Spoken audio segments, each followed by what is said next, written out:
दे रहे थे सांप का। रस्सी में जब सांप दिखाई दे रहा है तो खाली प्रकाश आने की देरी है, तो उसके बाद तीनों गायब। सांप भी खत्म हो गया, सांप का भय भी खत्म हो गया, जो अज्ञान हुआ था उसके लिए वो भी गया, है ना। तीनों एक ही काल में गए। अब यही चल रहा था कि जब एक बार प्रकाश हो जाता है, एक बार दृढ़ता हो जाती है अपने स्वरूप में, तो उसी काल में ये तीनों भाग जाते हैं। फिर क्या रह जाता है? खाली अपना स्वरूप रह जाता है। प्रकाश का होना बहुत ज़रूरी है। अब ज्ञान का जब तक प्रकाश नहीं होता तब तक हमारा काम नहीं बनेगा। अग्नि के संयोग से जैसे लोहा नाना प्रकार के रूपों को धारण करता है, उसी प्रकार आत्मा के संयोग से बुद्धि नाना प्रकार के विषय, शब्द, स्पर्श, रूप, रस और गंध में प्रकाशित होती है। अब देखो, जब अग्नि का संग करते हैं लोहे को,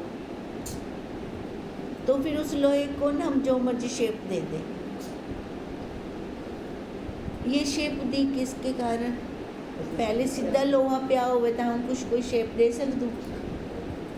हार्ड होता है ना, उसको हम किसी आकार, कोई आकार नहीं दे सकते।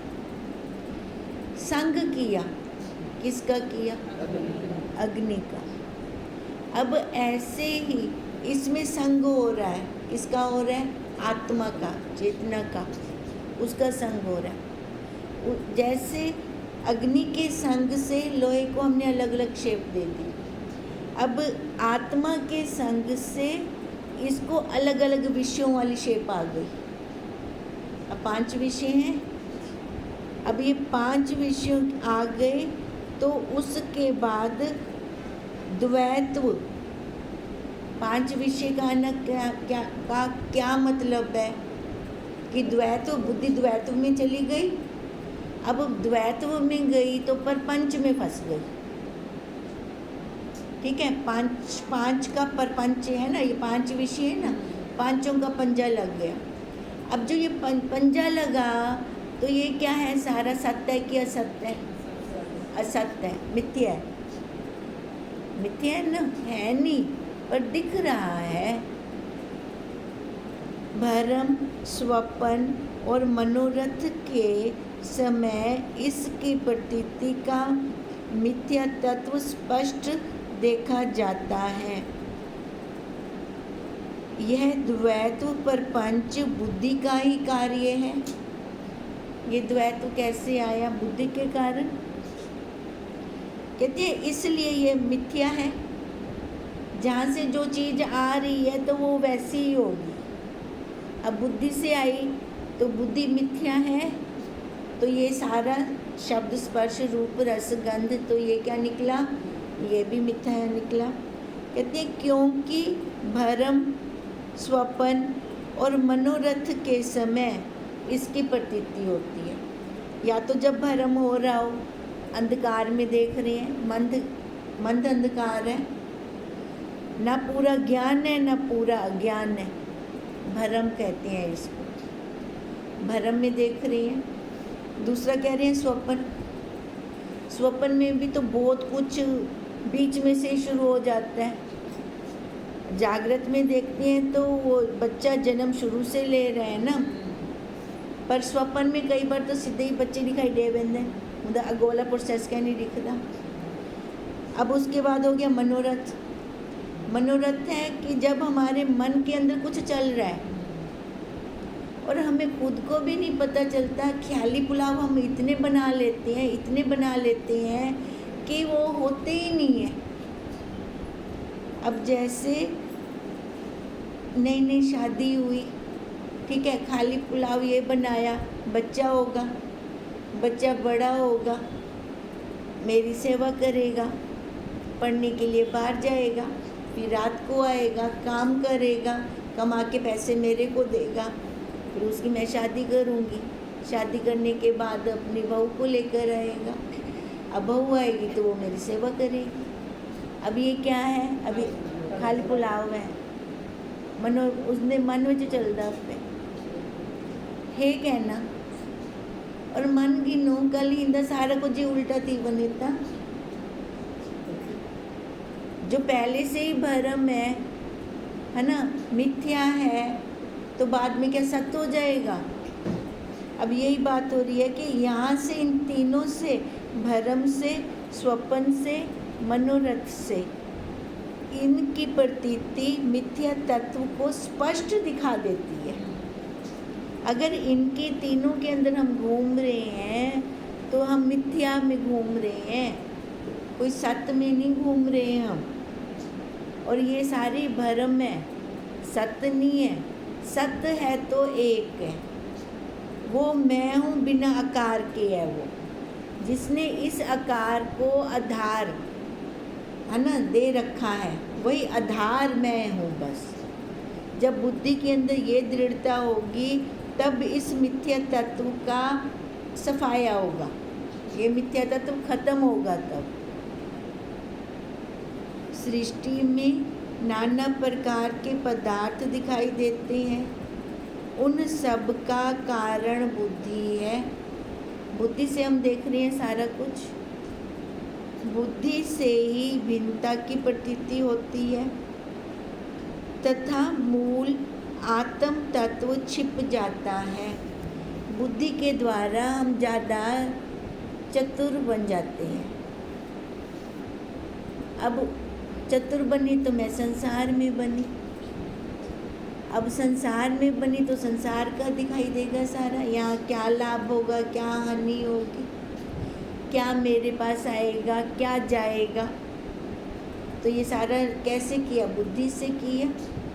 अब कहते हैं बुद्धि से ये संसार ही आता है, जो मूल है अपना आत्म तत्व, जो हमारा स्वरूप है, वो छिप जाता है, वो नहीं दिखाई देता। इसलिए ना गीता में कृष्ण जी ने बुद्धि के ऊपर बल दिया कि बुद्धि हम अपनी सात्विक रखें, सात्विक बुद्धि से हमारा काम होगा। अगर बुद्धि हमारी सात्विक नहीं रहती तो हम संसार में भटकते रहेंगे, जन्म मरण के चक्कर से बाहर ही नहीं निकल सकेंगे। जबकि सब उसी मूल तत्व आत्मा के ही विभिन्न रूप हैं। अब कहते हैं बुद्धि के कारण है ना भिन्नता दिखाई दी, इससे हमारा आत्म तत्व छिप गया। जबकि बुद्धि को बल कौन दे रहा है, ओ इधर रेंदी पिए है ना। अब ऐसे गए, बुद्धि को वो बल दे रही है जिससे हमारा मूल तत्व छिप रहा है, तो हमको बल ही ना देवे। साडा अपना मूल तत्व जो छिपदा पे उनको बल ही ना देवे। अब जैसे चोर चोरी कर रहा है तो वो भी उसकी सत्ता से कर रहा है, उससे बल लेकर कर रहे हैं। अब तभी भगवान जी कहते हैं बुद्धि के बल से सिद्ध होवे अस्तित्व वस्तु का। वस्तु सिद्ध करनी है तो वो भी हम बुद्धि से करेंगे। अगर बुद्धि का उन्होंने नाश कर दिया तो हम उस वस्तु को सिद्ध भी कैसे कर सकते हैं, नहीं कर सकते।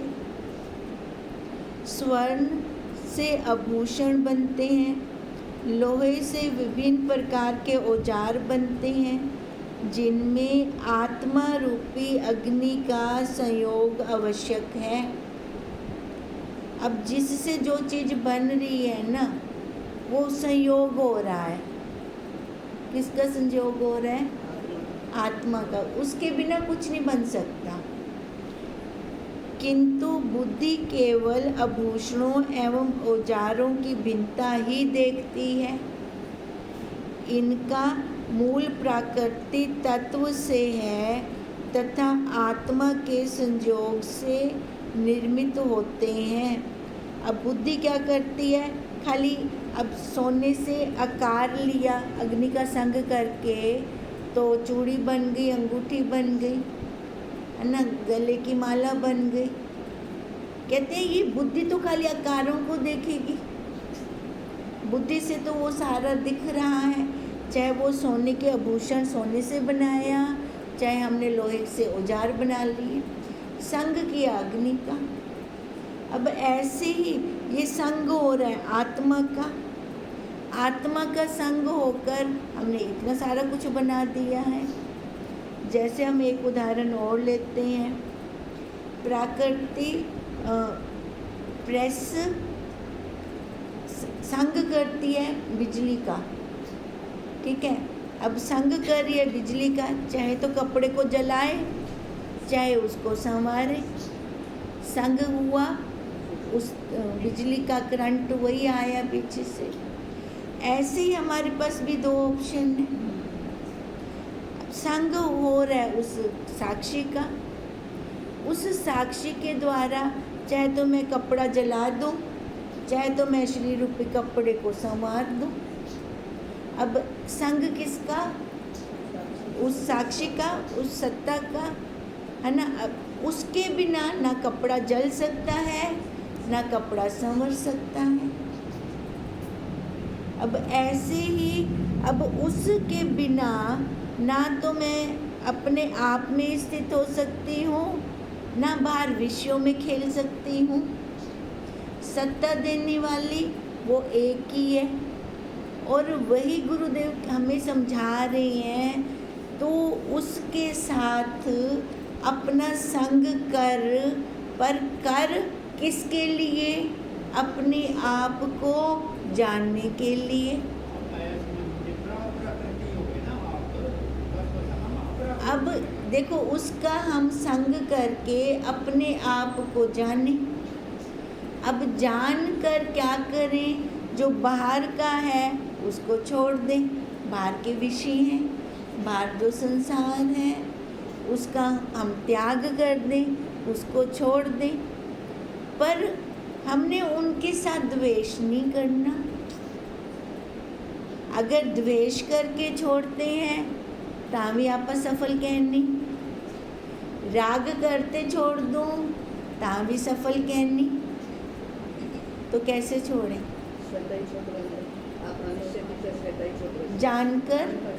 जानकर छोड़ दें और बुद्धि के अंदर दृढ़ता ये आ जाए कि ये सब मिथ्या है, सत्य नहीं है।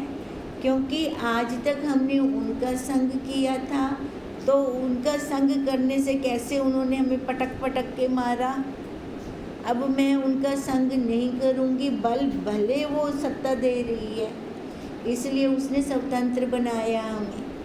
भी तू कहाँ जाता है मैं देख रहा हूँ, भी तू आएगा तो अपने आप से आ, मेरे बुलाने पे मत आ। अगर मेरे बुलाने पे वो रखता तो वो स्वतंत्र ना बनाता ना। तो उसने स्वतंत्र खाली इसलिए बनाया है कि ये स्वतः आए, मेरे को बुलाना ना पड़े। अब अगर हम स्वतः जाते हैं तो हम पक्की दृढ़ता करके जाएंगे। अगर किसी के कहने से जाते हैं तो किसी के कहने से वहाँ से हट भी जाएंगे। अपना काम कैसे बनेगा? फिर नहीं बनेगा। तो अब कह रहे हैं जब सब चीज़ों में वही है, उसके अलावा कुछ और है ही नहीं, तो फिर ये तू नाना नाना क्या देख रहा है? फिर तू भी तो उस एक को देख, उस एक में दृढ़ हो।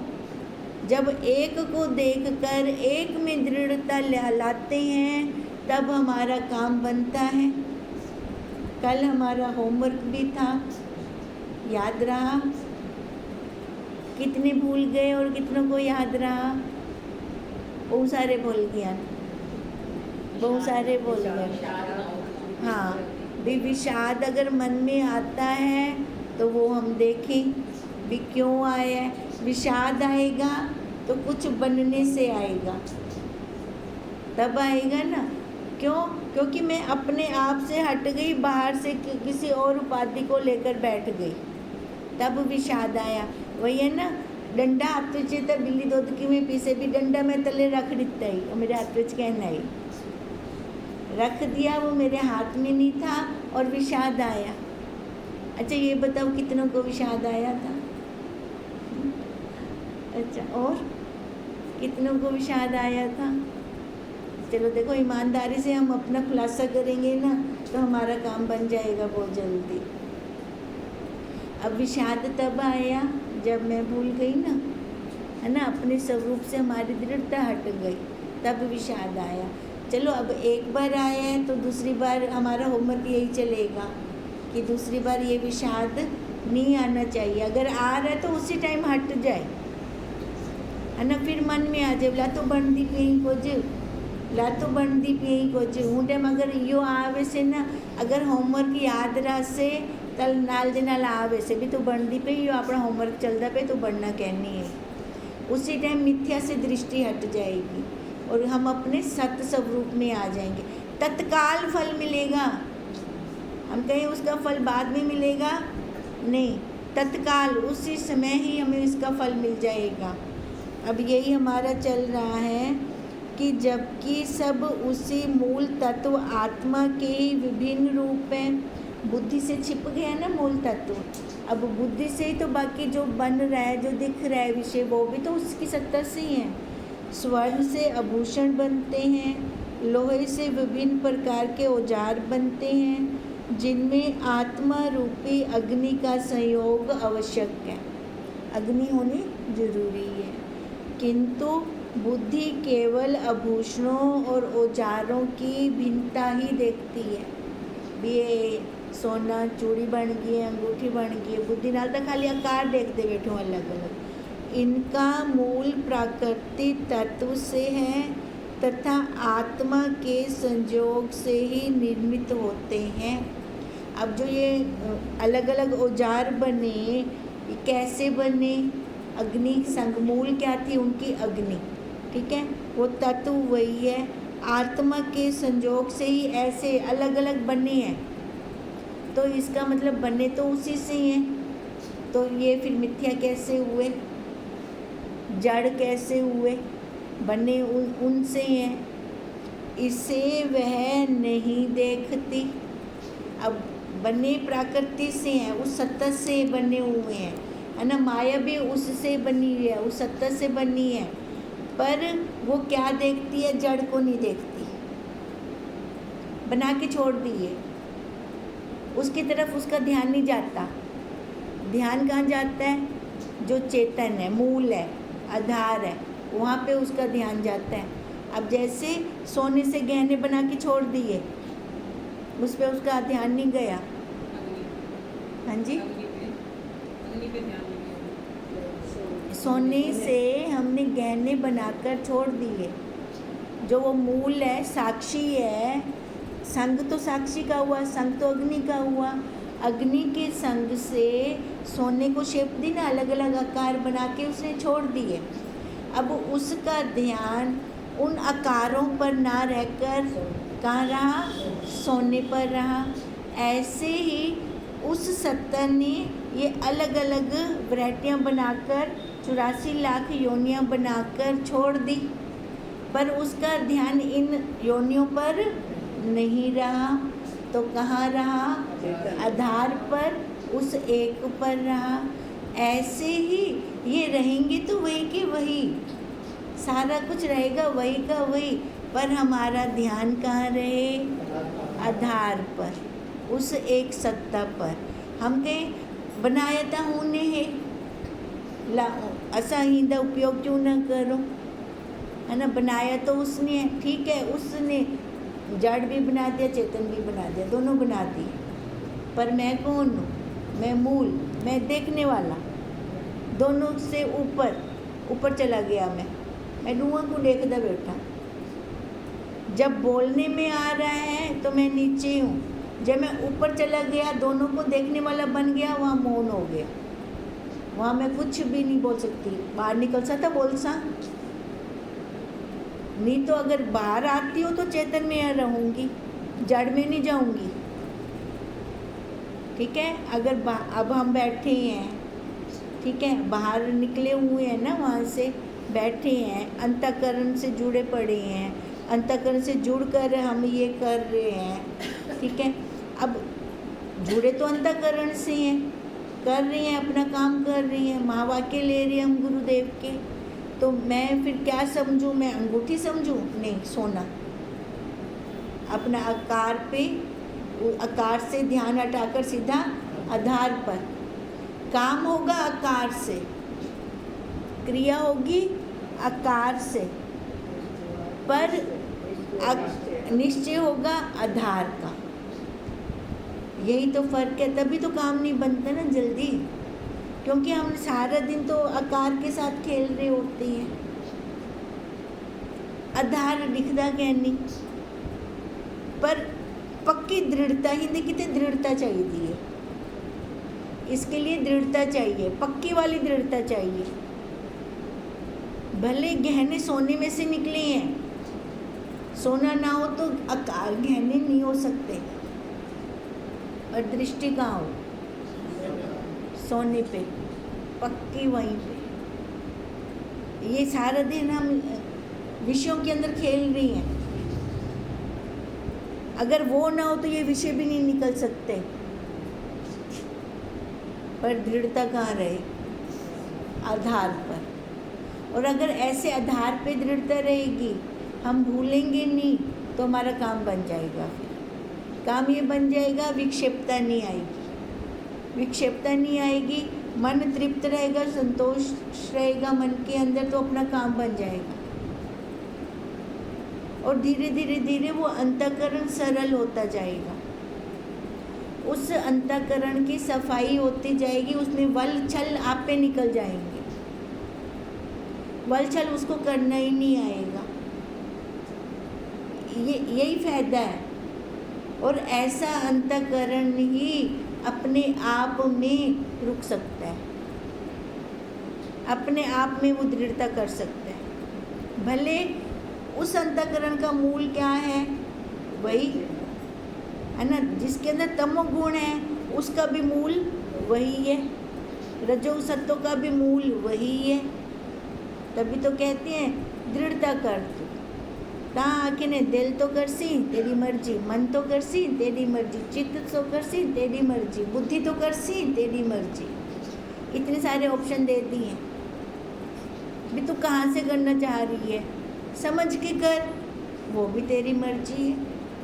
समझ के करेंगे तो हम न्यूट्रल हो जाएंगे, ना हमें किसी से राग रहेगा, ना किसी से द्वेष रहेगा। यही तो चाहिए हमें। बिना राग द्वेष के ही हमारे कर्म बनना बंद होंगे, नहीं तो ये कर्म बनते रहेंगे। राग में भी बन जाते हैं, द्वेष में भी बन जाते हैं। हाँ, दोनों सत्ता होंदे नाल ही थिंदे पे, राग भी होंदी सत्ता नाल थिंदा पे, द्वेष भी होंदी सत्ता नाल थिंदा पे। पर न्यूट्रल थी बनू ना, समझ आने न्यूट्रल हो जाए। अब समझ के साथ न्यूट्रल हो तो हमारा काम बन जाएगा। इसलिए ये उदाहरण हमें इसलिए दे रहे हैं कि इनका मूल प्राकृतिक तत्व से है तथा आत्मा के संयोग से ही निर्मित होते हैं, इसे वह नहीं देखती। प्रकृति जड़ को क्या देख दी है ना जी। जैसे हम बात कर रहे थे कि उसकी दृष्टि गहनों पे नहीं होती, कहाँ होती है? सोने पे, आधार पर। यही उसकी अज्ञान का आवरण हट जाता है। ये अज्ञान का आवरण है ना, जब दृष्टि वहाँ पर आ गई तो, सोने पे आ गई तो। अब खाली सोने का तो कुछ यूज़ नहीं है, खाली स्टील की चादर पड़ी हो तो क्या कम दी कहनी हूँ। स्टील की चादर दे आप बर्तन बने सो उपयोग में गिनते हो सो, ता उनका कम है ना, ता उनका फायदा है ना। अब ऐसे ये कह रहे हैं कि ये अज्ञान का आवरण हट जाएगा। अज्ञान का क्या आवरण था कि दृष्टि गहनों से हटकर आधार पर आ जाएगी, जिसे हटाए बिना अपना आत्मा का स्वरूप प्रत्यक्ष नहीं दिखाई देता। ये हटावना ही पोसे भाई, हिंदे बिना अपना काम कहना बन से। और ये काम नहीं बना तो हमारा मनुष्य जन्म सफल ना हुआ। फिर आए ना आए एक बराबर, पशु आए ना आए एक बराबर ही है ना। बोला आप भी वो ही काम किया था, क्या आप कुछ ज़्यादा कमाई थोड़ी की थी। ओम तम नमः